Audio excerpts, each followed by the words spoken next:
जय श्री श्याम दोस्तों, आस्तिक कहानियों में आपका स्वागत है। माघ मास महत्तम 12वां अध्याय।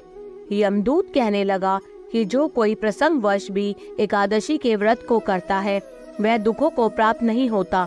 मास की दोनों एकादशी भगवान पद्मनाभ के दिन है। जब तक मनुष्य इन दिनों में व्रत नहीं करता उसके शरीर में पाप बने रहते हैं। हजारों अश्वमेघ, सैकड़ों वाजपेयी यज्ञ एकादशी व्रत की 16वीं कला के बराबर भी नहीं है। एकादशी के दिन व्रत करने से 11 इंद्रियों से किए सब पाप नष्ट हो जाते हैं।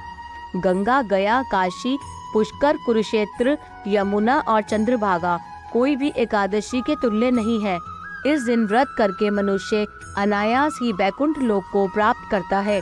एकादशी को व्रत और रात्रि जागरण करने से माता पिता और स्त्री के कुल की 10 पीढ़ियां उद्धार पाती हैं और वह पीताम्बर धरी होकर भगवान के निकट रहते हैं।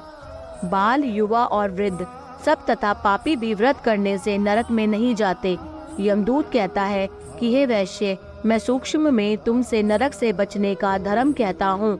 मन, कर्म और वचन से प्राणी मात्र का द्रोह न करना, इंद्रियों को वश में रखना, दान देना, भगवान की सेवा करना, नियम पूर्वक वर्णाश्रम धर्म का पालन करना, इन कर्मों के करने से मनुष्य नरक से बचा रहता है। स्वर्ग प्राप्त करने की इच्छा से मनुष्य गरीब भी हो तो भी जूता, छतरी, अन्न, धन, जल कुछ न कुछ दान देता रहे। दान देने वाला मनुष्य कभी भी यम की यातना को नहीं भोगता तथा दीर्घायु और धनी होता है।